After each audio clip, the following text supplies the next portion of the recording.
everybody. And for those of you who do not recognize my voice, this is Mark East with the South Dakota State Medical Association. Advise people, we're just picking up a little bit of an echo, so if you could either make sure your phone is on mute or turn your speakers down on your computer, that'll help. I think that's better. So it's a couple minutes. I'm going to go ahead and turn this over to Ross Polking with Foster Group, and he talked to us about wealth protection. But before I do want to take a minute and welcome everybody to this presentation. For those of you who joined us back in May, I welcome you back. And for those of you who this is your first opportunity to join us, I welcome you and appreciate you being with us tonight. And so one last thing I would like to say before we get started is I just want to remind everybody that this is to be an educational session, and that us here at the Medical Association and the Foster Group are here to be a resource for you. So before we ask you to actively participate in tonight's presentation, if you have questions, don't hesitate to ask.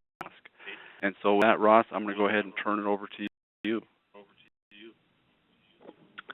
Great. Thanks, Mark. Mark did have some feedback echoing ongoing. I don't know if that still exists on my line. Does anybody have echo? No. Okay.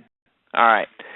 Well, yeah. Again, thanks, Mark. It's a pleasure to be partnered with the South Dakota State Medical Association in hosting these events with a fantastic live event up in Sioux Falls a few weeks back on this very topic, and so tonight is going to follow the same general outline that we delivered up there, and this really is the second in a series of discussions around the 5 key concerns of successful individuals. This one tonight specifically being on wealth protection.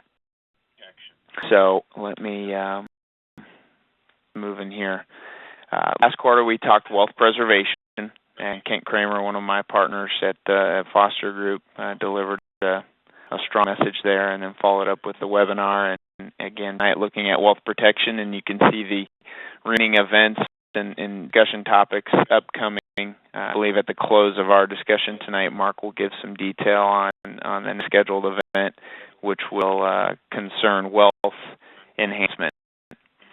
So, but tonight, again, really based upon wealth protection and how exactly the theme really being how to protect what you work hard for. And this is a good opportunity really to stop a second and make 2 quick comments. An answer throughout. We do not need to wait until the end of this presentation to field any questions whatsoever. So please jump on, and I'll try to take a breath once in a while and host some questions as we go along. On as well, you may hear a different sounding voice every once in a while in regards to answering questions. As a partner of mine, Phil Curzan, who is really internally at Foster Group our insurance guru, and so he was with me in Sioux Falls a few weeks ago and did a fantastic job of addressing some real specific questions some of the attendees had. Like I said, it was a great event, full room, and very lively. A lot of folks having questions on insurance. So as much as we all love and embrace the topic of insurance, no one left the room early, and again, it was a well-engaged group. So hopefully we have the same tonight with everybody on board. But my comment here before we dive in is just a full disclosure on our firm specifically. We don't sell anything. I want to make sure everybody heard that, so I'll say it again. We don't sell anything. We don't sell insurance. We are not licensed to sell insurance. We simply help folks make decisions with their resources, one of those being how best to protect wealth. So our discussion tonight, as Mark said, and I'll reiterate, is educational in nature, and we come with a fully objective voice around the idea of the role of insurance specifically in protecting wealth. And the 3 key risks we're going to focus on that we're all subjected to: life, disability, and long-term care. There's a ton of other topics and ways to talk about wealth protection and other areas of risk, but these are the three primary areas specifically in the physician community that are of utmost importance. When we talk risk, there's really three ways to address risk. The focus again tonight is going to be on that last component there, transfer. Use of third-party organizations, or better known as insurance companies, and the role that they can play in helping us address the risk of life, disability, and long-term care. But everybody who's listening in right now to drop all biases, all assumptions at the door, what you know, what you don't know, who you work with, who you don't work with, everything at the door, and just start fresh. We're going to expose some conventional wisdoms, some assumptions in the industry, and just make sure that we start with a clean slate in regards to our biases inside the insurance industry. It's not necessarily, I think, what needs to be understood is that the insurance isn't an absolute must in each and every situation. Here, you've got to know your situation specifically. You've got to understand cash flow needs today, your expenses, your goals, priorities, before you even wade into the waters of, is insurance right for me, and what type of insurance is best. Because this graphic of this cartoon will suggest and indicate is that you can buy insurance for anything and everything, and there's always somebody out there ready and willing to sell it to you. So you can't go into this process of reviewing either existing insurance portfolio or seeking out to strengthen your situation without first understanding what you would even need insurance for, where the gaps are, where the opportunities are, what your goals are specifically. We'll get into the details on all of this as we move through. This quote here I put on the slides. It was a real meaningful quote given to me by a successful insurance agent that I work with here locally. And I thought it was pretty impactful considering he makes his living selling insurance. But being too often I see insurance agents promote their products as the only solution to the client's given area of risk. Just exposure that even inside that industry, there's a recognition that too often it's just a product-driven approach rather than a needs-based approach. So if it sounds too good to be true, we know what comes next. It probably is. Like this graphic, it's pretty simple. I think we can relate. We've probably all had a situation where we've been positioned in front of someone who's trying to sell something to us, and it's not just insurance. It might be cars, it might be whatever. But the direct correlation here is pretty telling. The moral of the story here, and some of the points that I'll make throughout and draw special attention to, is anytime you're going to go down the road of purchasing insurance or determining whether insurance what insurance is right for you, it's absolutely critical that you work with a trusted insurance specialist, someone who's an expert, someone who trusts, and seek multiple opinions. And regardless of how well you think you know someone, it's always best to benchmark opinions against others.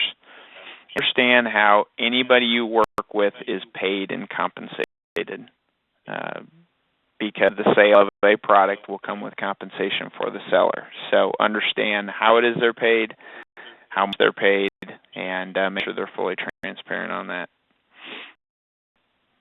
Make sure they know you. So anybody you know, any intermediary that you work with, to place or at least to advise you upon the proper insurance for you, make sure they understand what's most important to you. Lead with product, then it's time to back away, because product isn't necessary in each and every situation. our minds warmed up here and wrapped around the insurance industry, some stats and facts for fun. I'll let you read these as I pop them up. Quite a disparity here. While 41% of the U.S. adult population doesn't have life insurance, most say that it's something most people need. Cost of a semi-private room in a nursing home. In minutes, 498 Americans became disabled. A lot of lacking for Americans on long-term disability insurance, specifically inside the physician community, where it's of utmost importance, and we'll get to that in a second. And the percent of foreclosures on mortgages due to disabilities, almost 50% of foreclosures. Pretty significant stat there. Who knows long-term care insurance? The carriers at which sold long-term care was fairly prevalent 10 years back. And now the industry has become extremely difficult to compete within and regulated. It's down to probably 10 to 15 noble carriers. Policies cause unexpected illnesses and injuries, oftentimes because there's no insurance in place to protect against catastrophic situations. The average duration of a long-term disability is around 2.5 years. An unknown comment, one of the fast-growing insurance markets is for fantasy sports. You can protect yourself or entry fees in the fantasy sports world in the event that one of your players would get hurt. Just that kind of to the fishbowl cartoon. There's always ways and opportunities to purchase insurance on anything. But over 20,000 people in the U.S. pay for insurance against alien abduction. So, the moral of the story again here, the prime threat to wealth comes in the form of unseen illness, injury, and death. There's opportunities to purchase insurance elsewhere. The approach is to keep it simple, to understand where your exposures are, to work with a trusted advisor, map out your situation, do your own homework, and keep it simple. So, the objective tonight: defy the complex world of insurance, understand and remember that the original intent of insurance was just simply to protect against loss, not do lots of other things, of which unfortunately the insurance industry has taken upon and created lots of hybrid products and features and provisions that really complicate the situation. So we're in life insurance. That seems to be first and foremost on most folks' mind, and the one that people tend to have maybe the best understanding of. And we're going to theme each of the insurance topics around life, disability, and long-term care around these 4 questions: the whys, the whats, how to insure, and when to insure. So start, like I said, with life. And this first chart here, right,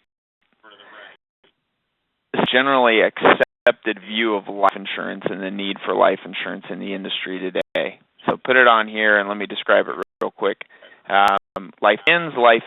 So we're along this horizontal axis here, and this bell curve represents the ebb and flow, so the rise and fall for the actual need of insurance based upon a person's lifetime and experiences that they have during that lifetime. So most people encounter some form of post-secondary education, they start a career, they get married, they purchase a home, kids, take debt, eventually get to retirement and death. So, and the last comment here, whole life, term life, we'll talk about the difference between these two, but the potential location of these types of insurance policies in and during a person's lifetime is represented on this chart. This chart will pop up throughout the presentation that is specifically talking about life, but want to make sure everybody understands how that's broken down.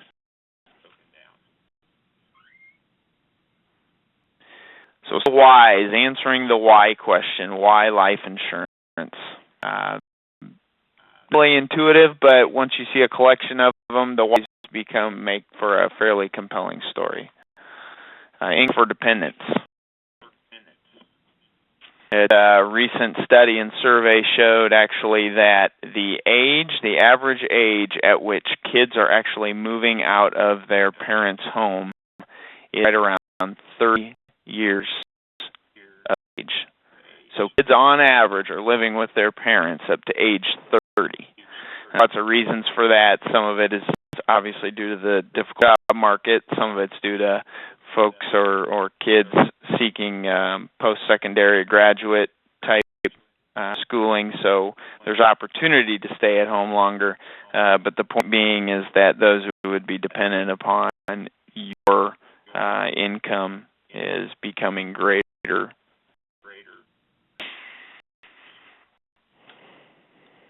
Future obligations. Obviously, lots of folks have debt that continues on post-death, meaning mortgage, car, where the case may be, future obligations that may be coming in the form of providing college expenses for a child.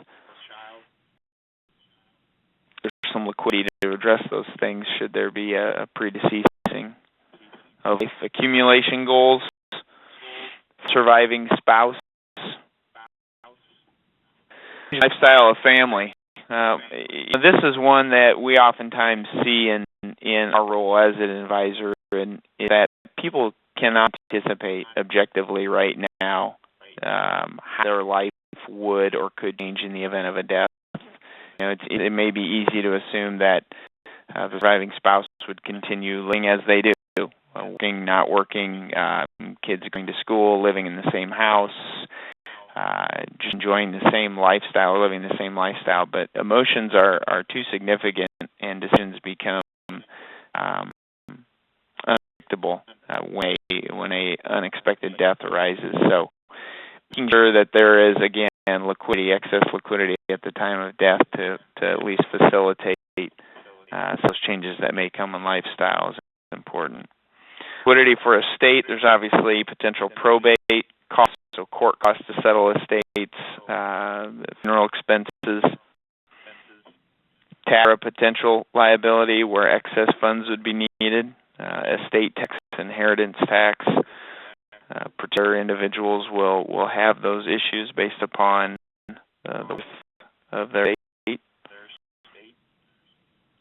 and desires. So making an impact post-death, a lot of folks have that as an interest as well. What actual risk? So the question you need to ask yourself is, if you die today, are there people in your life that you care about that may suffer some remote financial loss or burden? One more time. If you die today, are there people in your life that you care about that may suffer some remote financial loss or burden? If they say yes, insurance is something that probably needs to fit somewhere inside of your financial plan today. It doesn't have to be really any more complicated than that. Now, the right type of insurance, that's the question. So best to insure. The chart in front of you, you can take a look. It's very high level, very simplified, but there's really two camps of life insurance. There's two types of life insurance. There's term insurance and there's permanent insurance. Term is its own column on this type of life insurance chart. Permanent insurance is housed inside of the three primary other types listed here: whole life, universal life, variable universal life. Let me just start with term. And again, this presentation meant to be educational. I want to make no assumptions that anybody has an idea what term insurance even means. So I want to stay high level on this as well.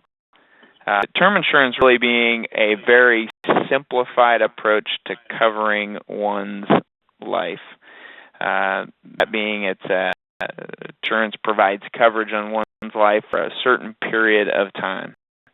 It can be 10, 15, 20 years, 30 years, but at that period at which that term is up, then the insurance terminates. These policies are low cost relative to permanent insurance. They accumulate no cash value. Simply, you pay a premium for the transfer of risk to an insurance company to provide liquidity should you pass during that period of time. The permanent insurance, the whole, universal, and the variable, you can see some of the differences there based upon where the boxes are starred. But in permanent insurance, just at a high level, it provides insurance for an indefinite period of time, higher cost than a term policy would. Policies accumulate a cash value at the same time.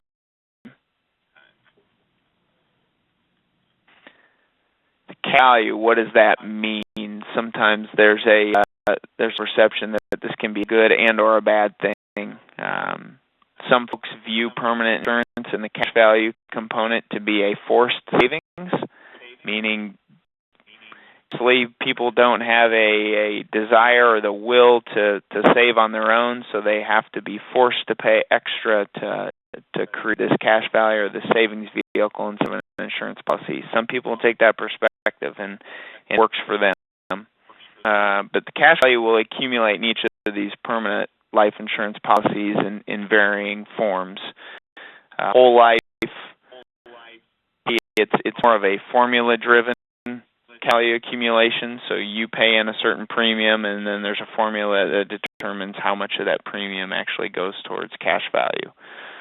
Universal life is a little bit different. It's based more on the current interest rate environment, and the variable universal life, where there's more significant risk in regards to the value of not only the cash value, but just the sustainability of the policy. Dollars are invested in the actual market. You, as a policyholder, would have the opportunity to select bonds,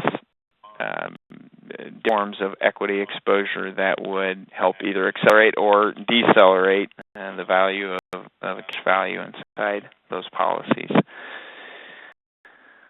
This a lot of information on this chart, but a little bit more separation between term and permanent life. See lines for best for, consider length of coverage, again, very high level.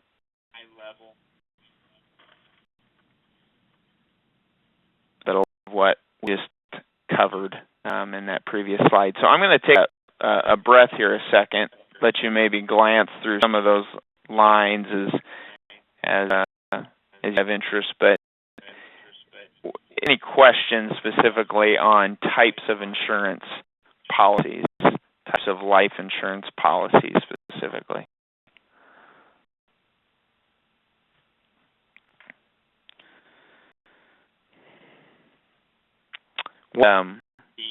And I'll reiterate this later as well, but one of the offerings that we made to the group at the live event, and Mark reiterated at the end of our presentation, is because of the position we sit in, we'll be a resource to the South Dakota State Medical Association members, and the fact that we don't sell insurance, but we certainly provide guidance and insight on our clients and their folks' insurance policies, is that we're happy to take a look at your individual insurance portfolio if there's ever an interest. We're happy to provide a second opinion, and so often folks know they have insurance, but they tell you a thing about it, and they have no idea, what the provisions are that govern those policies, and it's just it's a complicated world. There's lots of fine line, black and white, that people don't have an interest in knowing about or learning, and just assume and hope that they never need it. Right? That's how we view insurance. We like it until we need it. So, but again, if there ever be interest in having just an objective second opinion on your policy specifically, we're happy to provide that as a service to the association members. So, you certainly obtain our contact information on our website or through Mark specifically. As far as down goes, the type of life insurance that's in place in the country, this is just for interest sake than anything leading. But what is interesting and what's worth pointing out is individual insurance policies that exist today. The scratch over 21% in the market is actually term. What they will suggest is, right or wrong, the agents who insurance agents are more highly compensated on the permanent life policies. That's why commissions are higher and greater. So it's just a word of caution as you wade into the waters again of either purchasing and or reviewing your current portfolio of policies and your needs exactly, that you know your situation and know what you need. Because you can make the story for permanent policies sound really good when they may not necessarily be a good fit for your situation. Amount. It's, again, a homework exercise on your part. It's looking at the future value of your obligations, your goals, funeral expenses, cash flow needs, potential estate tax, everything that exists, and what that obligation, what that amount would be today. So don't assume, go through these projections. Don't try to determine how much life insurance you would need if you died in 20 years. You need to assume that you will die tonight. As good as that sounds. The cost or the assumption of delay is one that you or your family or your dependents can't really afford. That we'd expose conventional rules of thumb, but if you if you fall in the camp of I can't even wrap my mind around what the future value of all my obligations X, Y, and Z would be. Times the amount is a generally accepted life insurance value to place on yourself. So 10 times the amount of your salary, your annual salary today, would provide maybe a ballpark figure for you to start from in regards to how much life insurance you need. But it's such a siloed approach, and that's completely in a vacuum, and it really needs to take into consideration everything else above that bullet point. I've got the graphic of a life insurance needs calculator. You will find these on any life insurance carrier's website and or on any life insurance agent's little finder sheet you can fill out for them.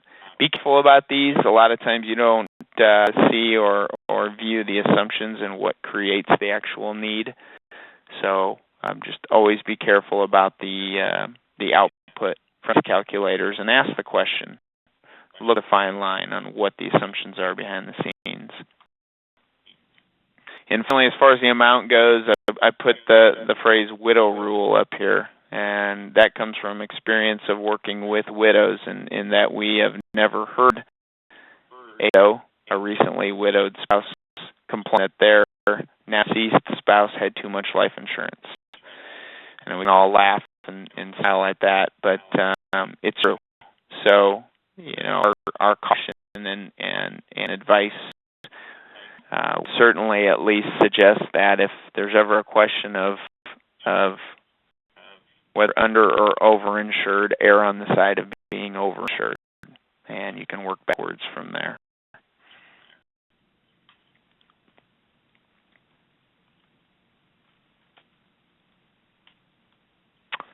All right, wrapping up life insurance here. Pitfalls. Pretty important slide, really, to be conscious of, and if anything, it's a red flag for you again as you consider doing an evaluation of your policies yourself. And you look through the list there. Some of them I'll point out. Cost is an obvious one. Permanent life policies are going to run much higher in cost than term policies. And one of the things, too, that you want to be conscious of when you compare term versus permanent, if you're not certain that you'll need insurance for a long period of time, or you want to put insurance in place, but maybe only for a few years, and yet you like this cash value accumulation deal. Well, cash value takes a while to actually accumulate, meaning the first couple of years of purchasing a permanent life insurance policy, the majority of the premiums actually go towards paying expenses and commissions for that product. So cash value doesn't just start with a bang. It takes a few years to really ramp up. So again, understand what your intentions are with any policy that you put in place. And really go into it with the intention of insuring against any catastrophic loss. That really needs to be your priority when you go down the life insurance route. Make sure you work with a carrier of strength, one that's been around a while and has shown the propensity to actually pay out claims. Significant pitfall, again, one that we may be able to laugh at, but if we look at our own situation, a lot of you can probably relate. You lose track. The opportunity to lose track of life insurance policies, where they're held. There's a lot of transition. There's a lot of turnover in the life insurance industry, meaning carriers will sell policies and blocks of business to other carriers. And the opportunity to lose track of them is high. Had wrong type. Beneficiary language, never assume that your estate documents will govern how your life insurance is paid out, but rather the beneficiary language assigned to your life insurance policies will always override what's written in your estate documents. So make sure that those are cleaned up. And cash value illustrations, this is a good one to point out as well.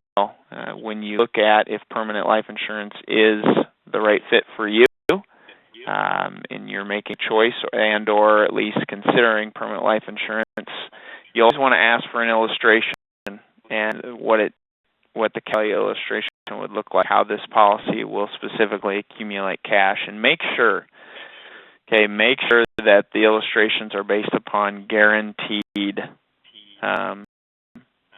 figures, guaranteed cash value accumulation figures, as opposed to mere projections, because again, carriers can make projections look really nice upon fictitious return numbers, and it doesn't mean they're trying to be erroneous or lead down the wrong path, but just give you a projection of what could be rather than what will be.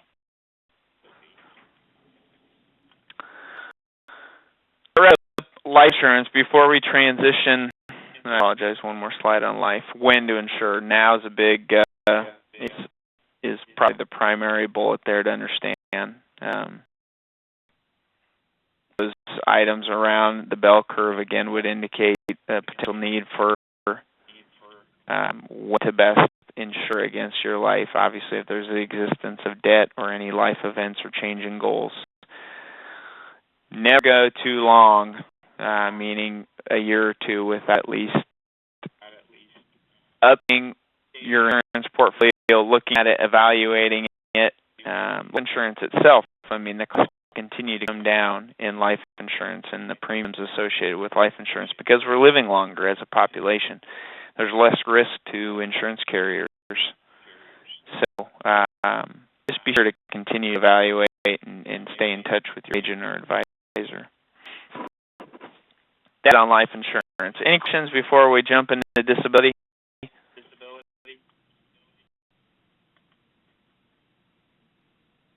Okay.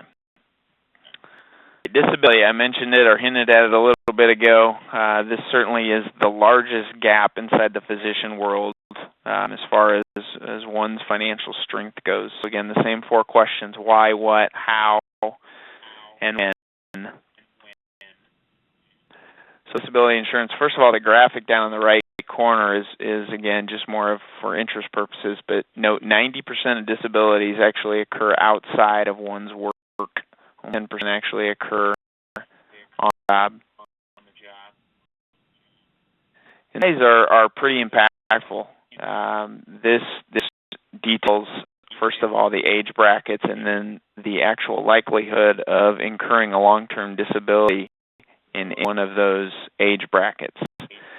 So consider that a individual in the range of 30 to 40 years of age stands a 30% chance of incurring a long-term disability during working years before they hit retirement age, and the average duration there being somewhere in the range of 2.5 years. So a 30% chance of a significant or catastrophic impact to your financial health through a disability. And through age 50, that age bracket of 50 to 60, still a significant risk in regards to the occurrence of a long-term disability.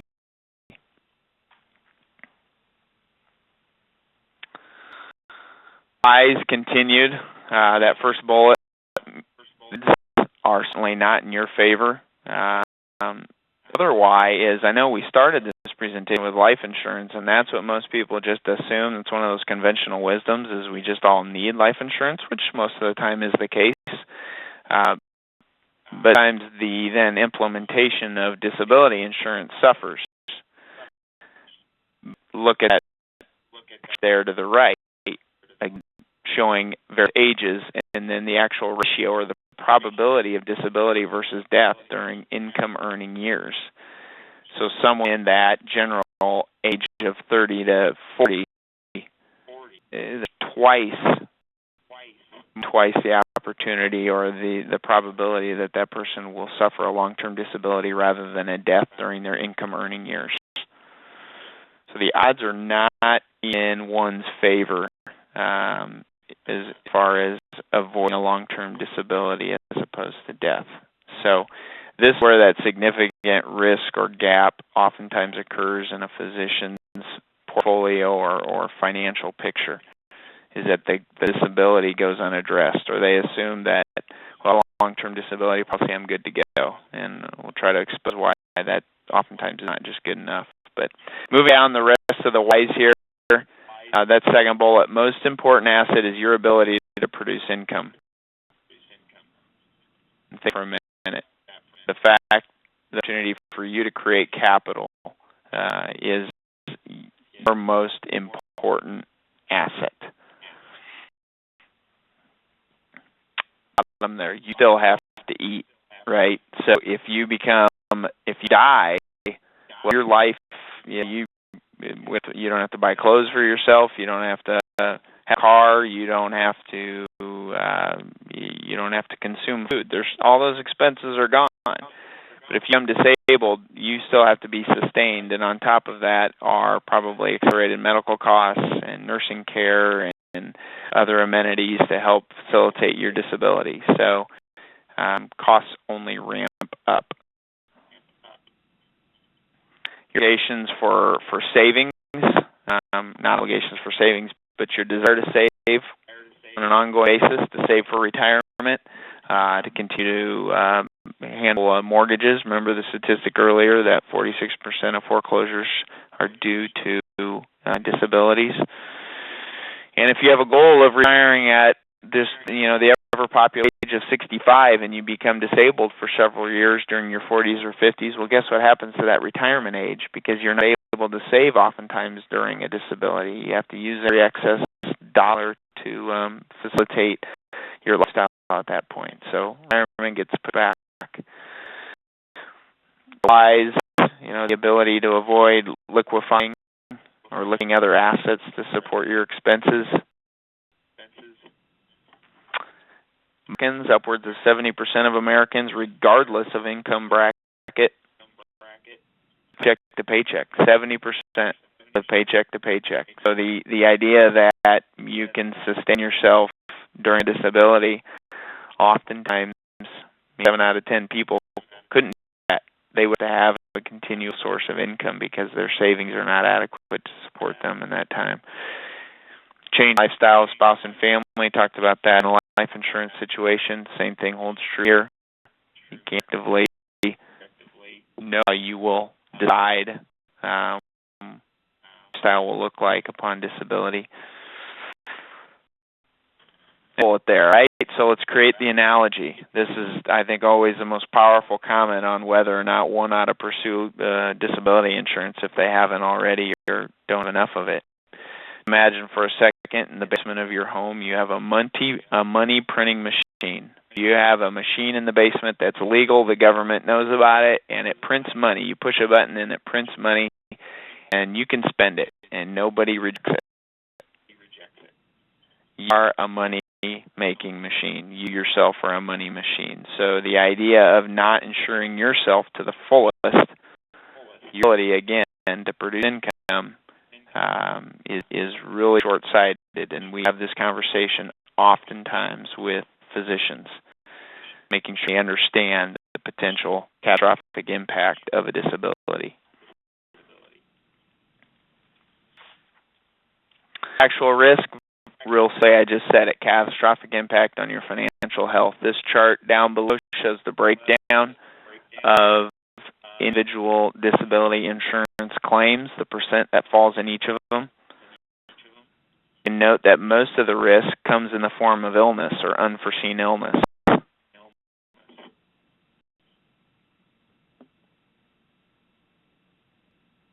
To ensure the various types, just important that we understand what's available. Group and individual disability policies. So important, if you can, in your scenario, to have group and individual disability insurance policies that don't offset one another, but rather integrate and provide you with as much insurance as possible. Disability insurance comes in the form of short and long term. Again, we'll layer or run up against each other. Short term will cover folks oftentimes for a matter of weeks, maybe 6 to 9 weeks, and cover upwards of 100% salary. I'm just giving you very high-level generic terms. This does not mean that it applies in every situation. But then the idea then is a long-term disability policy would kick in at the end of that short-term disability policy and provide coverage up to potentially age 65 or whatever your Social Security normal retirement age is. There's also business overhead disability insurance. If you happen to be a independent practice owner or a shareholder in a business and you go on disability, there's additional policies that you can purchase that would cover the head expenses that you leave at your practice, meaning salary for staff, paying for utilities, etc. There's also disability available through the Social Security platform, but I wouldn't count on this. The actual qualification for disability through Social Security is rather difficult. It's via essentially to qualify, and there's upwards of a 2-year wait period on qualifying for insurance proceeds from Social Security.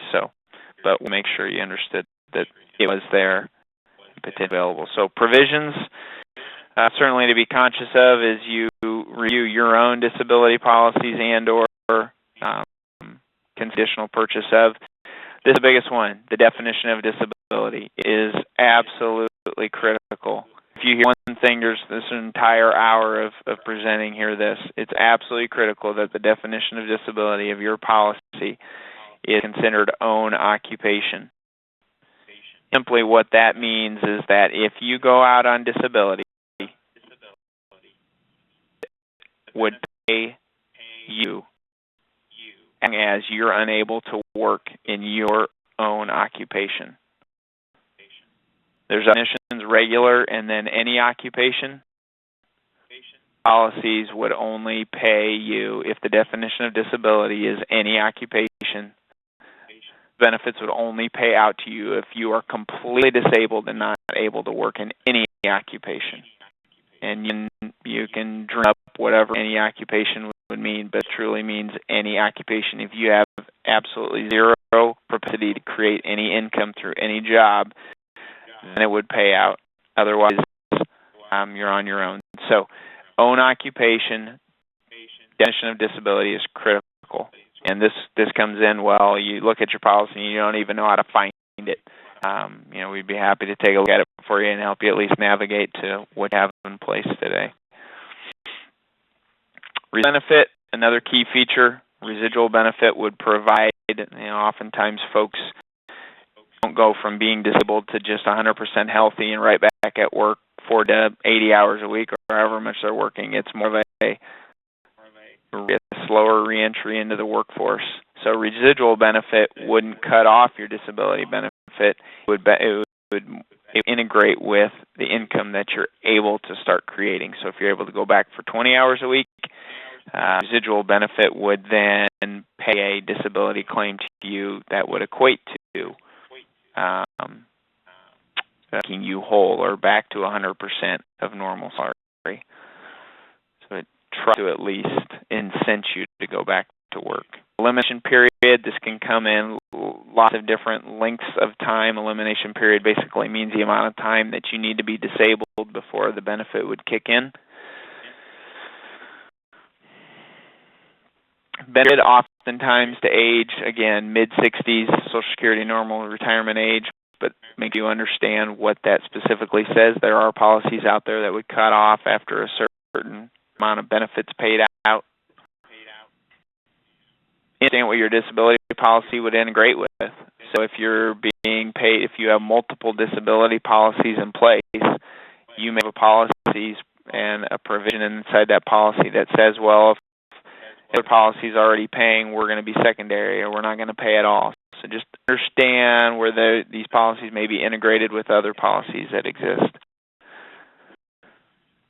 And understand the limitations and exclusions in your policies. Notably, if you remember back to that circle chart where most of the disabilities take place, over 30% of disability claims come in the form of mental, nervous, or substance abuse. Okay, 30% do. And a lot of policies will put an exclusion or at least a limitation on mental, nervous, and substance abuse payouts. They'll put a tier provision on those, and after tiers not pay out anything further. So be conscious of what those provisions amount to and try to strengthen that if possible. And then cost of living adjustment. It's critical your policy has some form of inflation rider or cost of living adjustment because $1 today is not worth the same tomorrow.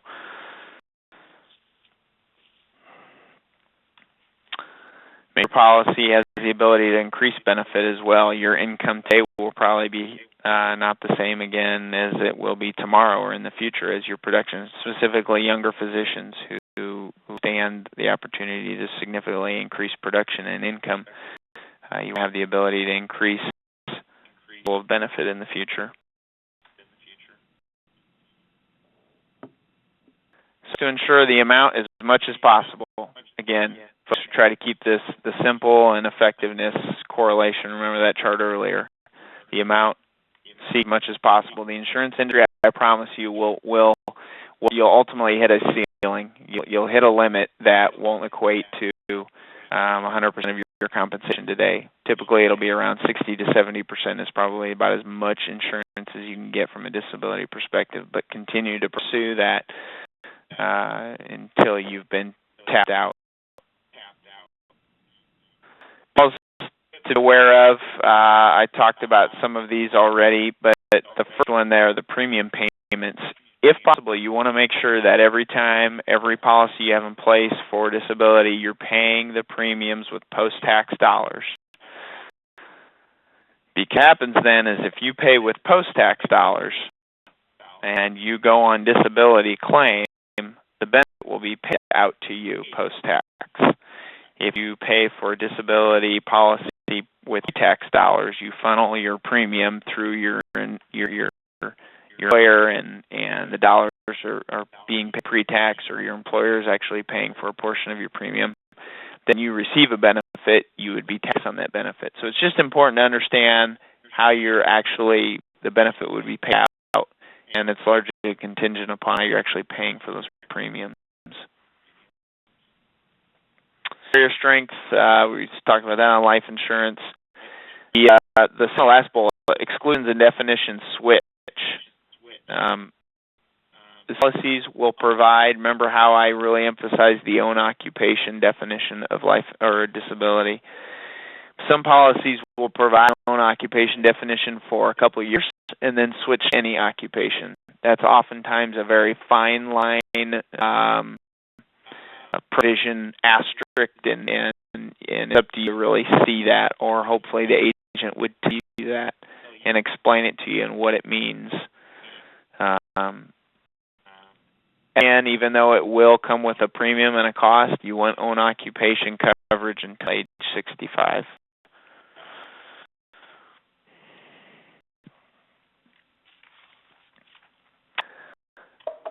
And we get the insurance in place yesterday. All right, so again, it just reemphasizes how important this is. Don't wait. Make sure that your disability portfolio is whole. All right, transition finally in long-term care. Any questions on disability before we move there? Minutes left.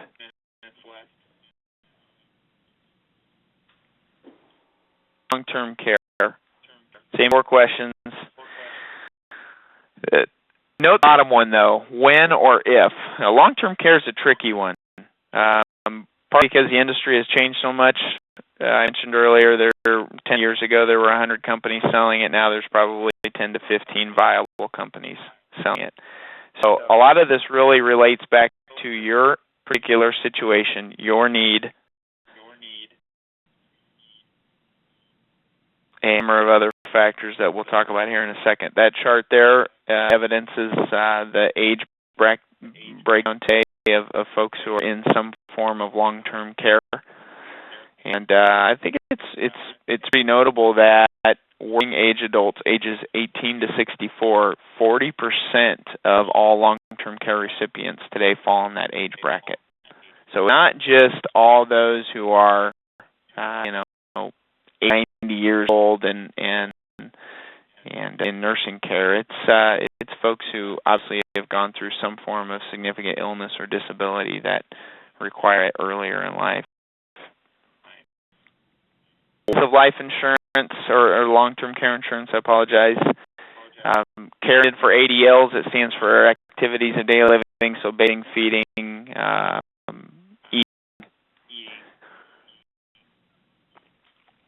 Being a financial and or time burden to family. The bullet we've talked about in the other two coverages, the right now to understand truly how a lifestyle would change for the spouse in your family. Why you would get long-term care insurance is insufficient assets to support you in the event that you would go into a long-term care facility. But at the same time, you need to make sure you can afford the premiums of a long-term care insurance policy. And what I mean by that is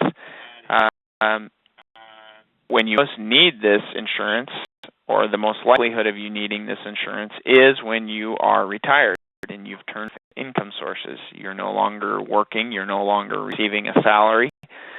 That's oftentimes when folks need this coverage, and most often when it's most difficult to afford it. So you need to make sure, if you go down the road of purchasing long-term care insurance, that you're able to factor that into your budget and your expense projections when you are retired.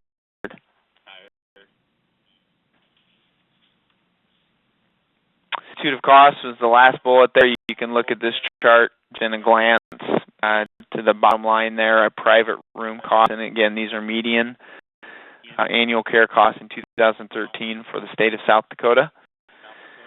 The annual cost for a private room, $4,000, and right now projected or clipping along at about a 6% annual growth rate in cost. So significant.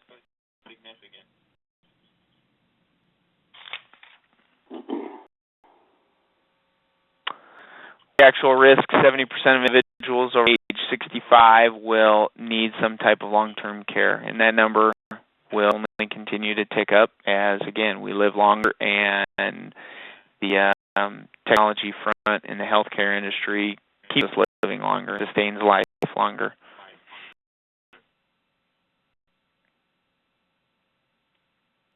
To insure against long-term care risk, understand the types. Typically, long-term care insurance is purchased by choosing an actual daily benefit. And it's critical that you really understand and you do homework on your logistics, where you're at, where at some point if you move out of state or in your local area there. if you were of a care facility or need in-home care or skilled nursing care, what are the costs locally? Because they vary wildly across the country, even here in the Midwest. So do your homework on that front, and then understand the terms associated with the long-term care policy. How long will it cover you? Is it a defined period of time, or is it essentially through the end of your life should you enter a care facility? In the past, their long-term care policies only came as a standalone policy. Now it's becoming more and more of a hybrid type nature or product, meaning long-term care insurance is attached to life insurance policies or annuities. So you actually have long-term care insurance in place today, even if you don't think you do. This is one of those opportunities to do an evaluation or an audit of any annuity you may have in place and or life insurance policy to see if there is some form or provision of long-term care there. That can help you further decide whether or not you would need to venture down the road of purchasing a standalone policy, again, if it fits your situation. Partnership programs, that can be a real long-winded discussion. The important note here is that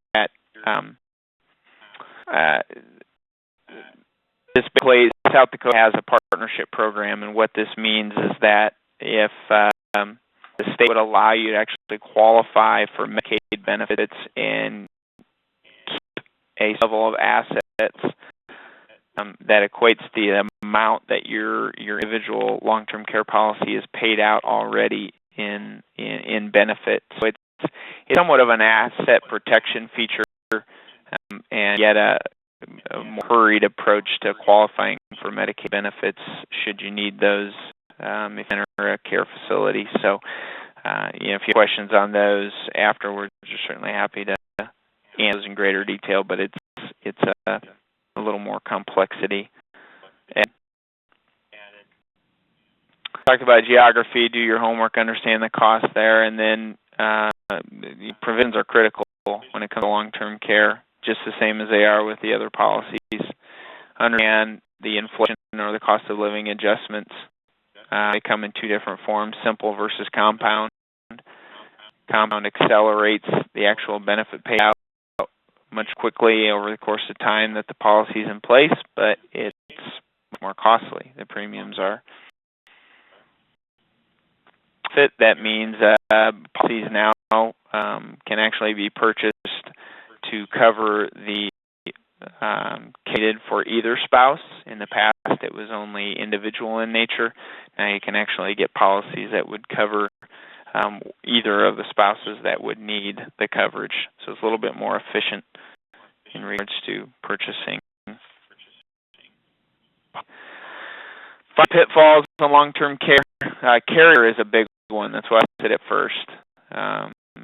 The ability of a carrier. If you're going to pay premiums on a long-term care policy, you want to make sure that when you need that insurance, when you need that coverage, that carrier is still around. So understand the strength and the viability of a carrier that you would purchase the insurance through. The graphic to the right really lists out those that are still in the game today of sourcing and providing long-term care policies.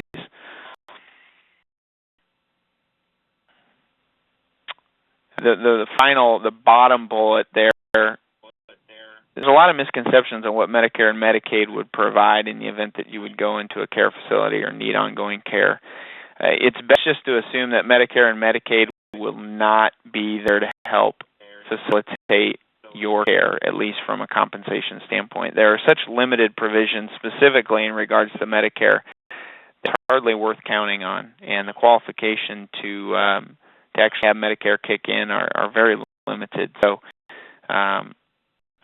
in that camp of assuming that those provisions would be there for you, that I would recommend not going down that road. And obviously Medicaid would only kick in after you've spent down the majority of your assets. Not a situation anybody wants to specifically get into. When or if, a lot of this falls back to the means testing your own particular situation. whether or not you're able to afford premiums in retirement when income sources are turned off, whether or not you have sufficient assets to actually cover a long-term care event. You may very well have the ability to self-fund. But right now, the industry is going through so much change and overhaul. I mean, even the government tried to literally take over the long-term care facility through the Obamacare provisions, and they've since given up on that because of the inability to fund it and to keep it viable. So lots of changes, lots of carriers still getting out, staying in, trying to figure out how to price it. Just stay tuned and stay tuned of your own situation.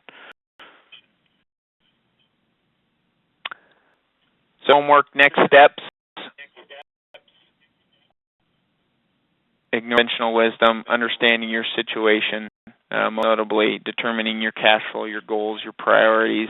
It's absolutely critical, again, that if you go down this road of evaluating your existing insurance and or seeking out additional insurance, if you don't first know where your gaps, where your threats are, and help reduce the risk that's associated in your situation. Obtain second opinions as much, again, as you trust your existing agent or advisor that you work with. It's your benefit to just seek out a second opinion and make sure that one's advice is at least somewhat in line with another, and if not, then why? What are you missing?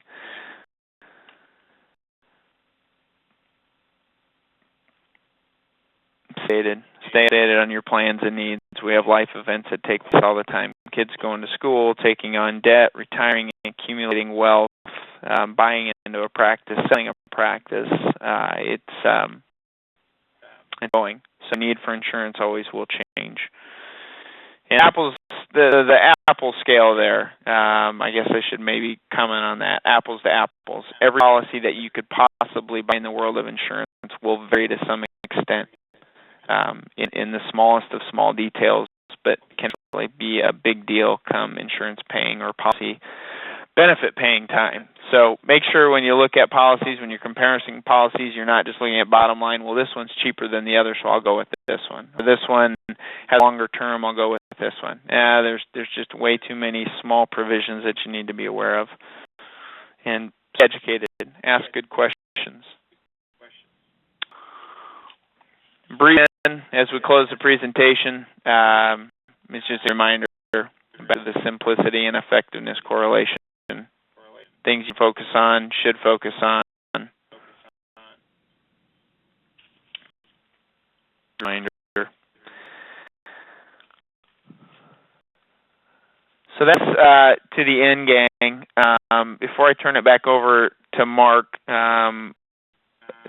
just to reiterate the next event available to everyone and on what that will cover.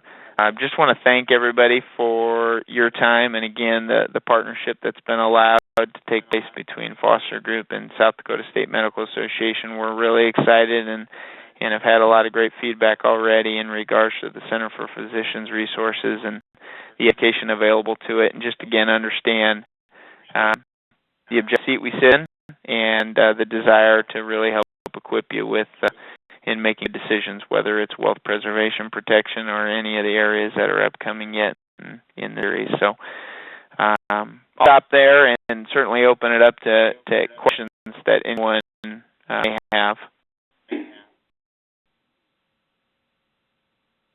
This is Mark. I just want to remind those that did call in on the telephone, your is live, so you can go ahead and ask your questions. For those of you who did it in the computer and have been listening, you can submit your questions to me or Ross directly via the chat, and I'll just go ahead and we'll take a pause here to answer any questions that folks may have.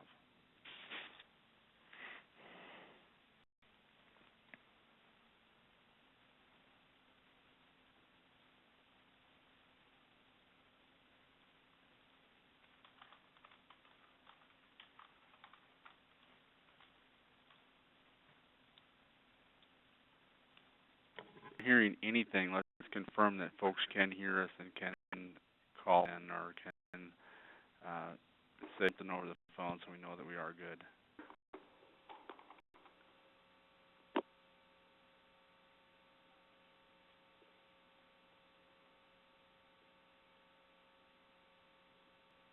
Mark Rossing, I can hear you.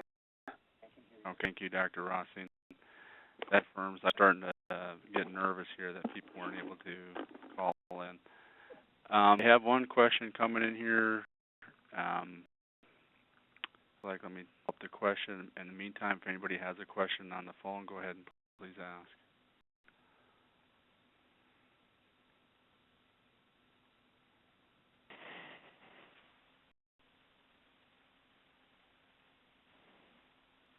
Okay, that back. It was not a question. Just the computer was letting me know that the Q&A message went out. I think you covered it very well. I'll turn it back to you just to see if you have any more parting comments, and then we can wrap things up for the evening. Let me ask a question quickly. Absolutely. Perfect. There are a few questions on life insurance. You asked, or you stated that permanent life insurance had some sort of potential estate tax and inheritance benefits, and I was wondering if you could expand on that. Sure.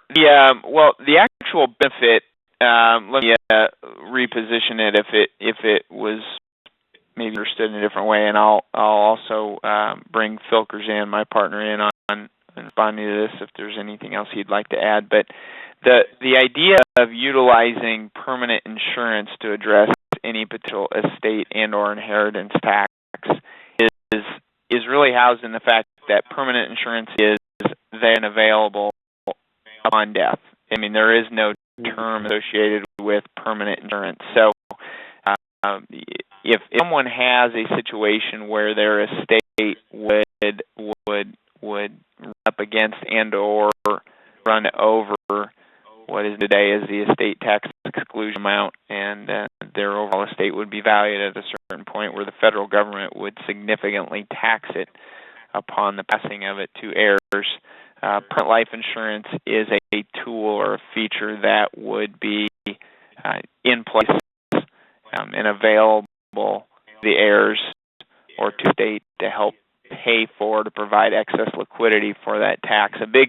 Where we really see this play out is in the agricultural community, where states have grown fairly large due to land values, but yet all assets are assets. Their land, their equipment, and a lot of liquidity. So if you know the patriarch, the husband, the father, the wife, whoever passes, and now those estate values run over this exclusion limit, and the federal government says, based upon the value of your estate, you owe X amount. What do the heirs do? Well, their only option is to sell the land, to sell equipment, to try to create this liquidity. Whereas life insurance is that doesn't mean a term life policy wouldn't be there either, but the potential for a term to run out before death occurs exists. So the permanent policy would be there. So long as the premiums continue to be paid, the permanent policy would pay out and then provide that liquidity to pay the tax at that time. Does the death? I guess my question was: does the death benefit itself have any? Does it somehow get around estate taxes, or is that just another asset that can go towards your max? Yeah, this really this jumps into Phil's area of expertise. So I'm going to make one comment and then bring him on board. But one of the ways in which you answer that question goes back to how the life insurance is actually owned. So it really depends. Life insurance policies can either be owned by the actual per being insured, or it can be owned outside of a person's estate in a trust. So a lot of it will harbor back upon the actual ownership. But let me stop and Phil, if you want whatever to add to this comment, feel free. Yes, that's a good observation. That life insurance is just another piece of property, and so ownership is very important. If you are owning an insurance policy, the benefit will be part of your estate. there are other ways and forms of premium paying arrangements that can keep the life insurance proceeds outside of your estate, but still available to the beneficiaries or to the state for the payment of taxes and other expenses. So, not the only solution being a trust arrangement. Adult children, as beneficiaries of the estate, could also own a policy or a portion of a policy, and through annual gifts to the kids, those premium payments could be paid for. That is the issue, is the ownership of the policy in an attempt to keep the death benefit outside of the estate. Thank you. One more question about life insurance. On your chart, you had an indexed universal life. Not aware of what that product was. Rob, take that, or do you want to? Yeah, go ahead, Phil. You bet. Kind of a hybrid design. The indexed reference to the policy means that the cash value growth is tied to a security index, generally a stock market index. Technically, the policy is not an investment or even needed to be sold by somebody licensed to sell securities, because they're using different option futures to participate in the market, so you don't have direct ownership in the market. So it's really a hybrid between a standard universal life policy and a more market-based variable life policy. Indexed universal life is a fixed product that has features that allow it to participate in a stock market index generally. A guaranteed cash value, just like universal life? In many ways, the companies have dramatically changed the structure and benefit fees of the policies, because from a perspective, they're very appealing. It's easy to get behind it. It sounds like there's all kinds of guarantees, but participation in market equity type returns. But the products are extremely complex in administration and design. And so many companies that used to have certain guarantees or ways of kind of having a reset, if you will, of high watermark or high market value, have dramatically changed some of those guarantees. So complex and probably beyond the scope of tonight's discussion, but we would certainly entertain any specific questions, or if you have considered or purchased a product like that, just to be able to have a more one-on-one conversation about how that fits into your specific situation. Thank you very much.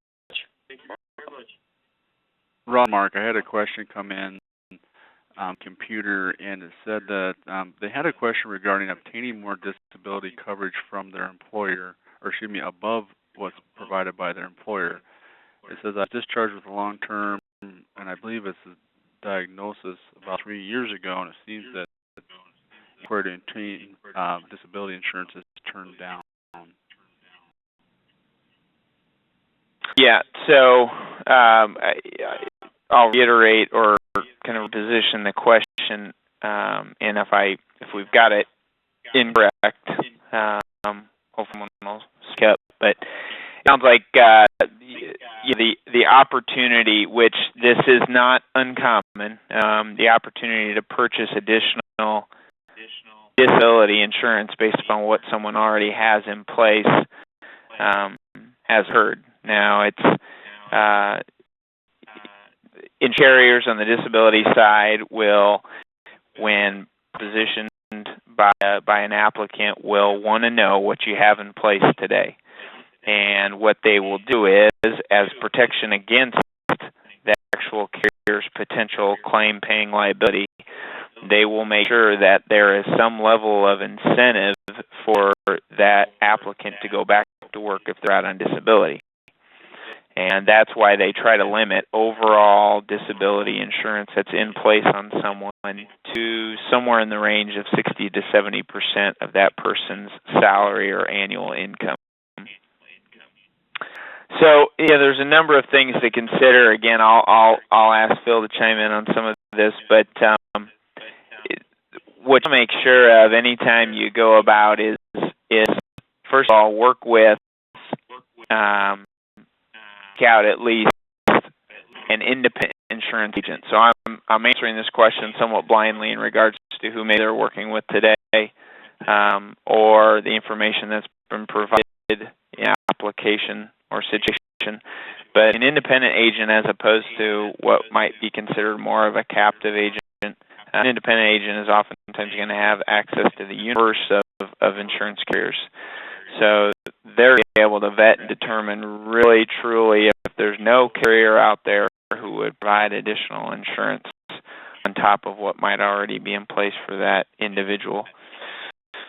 You need to understand how they're best considering compensation. So some carriers only look at maybe W-2 compensation in factoring how much insurance is already in place and whether or not they're willing to write additional insurance. If someone works a lot of locum tenens or 1099 type compensation or a consulting role, whatever, where income may be coming in different forms or sources and not necessarily just from one sole employer that they're W-2'd by, they make sure that the carrier is considering all of their ongoing compensation that a person would rely upon to fund their lifestyle. So making sure the carriers have the complete story, making sure that you're working with others that have more access to the universe of carriers and the ability to vet out and get a thorough underwriting view is important. But Phil, any comments on that specifically? Not on what you just referred to. I was looking at the question, and I'm wondering whether or not the question came from somebody who had been diagnosed with a disability in the recent past and trying to obtain more insurance. So it might imply that they were disabled for a while, recovered, and went back to work, wants to obtain more insurance. And if that's the question, underwriting set into consideration on what's the chance of a recurring event, or whether or not this was if it was accident based, is probably a little different than if it was sickness based. So not any more detail of the question. I'm not sure to add any more to the answer.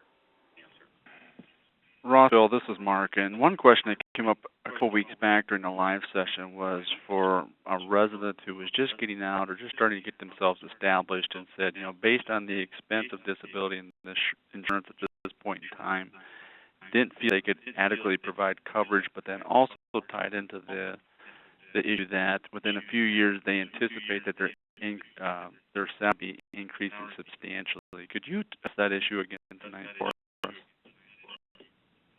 Sure, Ross, can you take that? Yeah, you bet. Well, the first and foremost, the disability insurance, and I understand the affordability concern maybe early on, and the fact that there may not be a lot of income at this point, but nevertheless, the insurance now. And trust me, insurance carriers, there are plenty of insurance carriers out there who will provide a level of disability coverage at least to enter into a policy and have some insurance secured, have a policy secured. Carriers see young physicians as a future significant income earning source. So they understand it, they get it, and they know that the salary is going to increase over time. And if a individual is in that situation, need to make sure of, or what they need to pursue in purchasing, is a policy that would have a provision that allows for, if you remember on one of the screens, the provisions and or pitfalls to be wary of is you want to make sure that policy allows for benefit to increase based upon a rising compensation model. So oftentimes what carriers will do is send out maybe annually or every 2 years a notice to an applicant or a current insured and say, you know, if you'd like the ability to increase your benefit without further underwriting, you just substantiate your income that is today. So they may ask for a copy of a W-2 or something to that extent. But then by provide the necessary information, the insurance carrier will then automatically raise that level of benefit that's being provided. So just because the income seems low today, the affordability issue might seem significant, if there's still the policies are out there, the right provisions are available for these individuals early in their career to secure insurance, and they should do it. Absolutely. Right, and that could be in the form of an insurability rider, or could be built into the base design of the policy.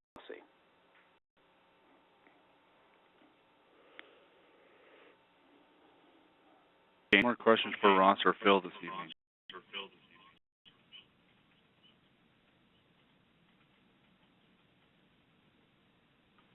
Hearing none. Again, I would say that if you do have questions or something comes to mind after the fact, you're more than welcome to send me a note at the Medical Association. You can contact Ross. If you want to speak to him directly, you can send me a note. We can get you in touch with him as well. In close, I want to thank everybody for joining us this evening, and then I would also, as Ross alluded to earlier this evening, that we do have an event coming up in October that is going to be Tuesday, October 1, and this topic of discussion is going to be wealth enhancement. With that, I would thank everybody for joining us tonight and encourage you to have a good evening.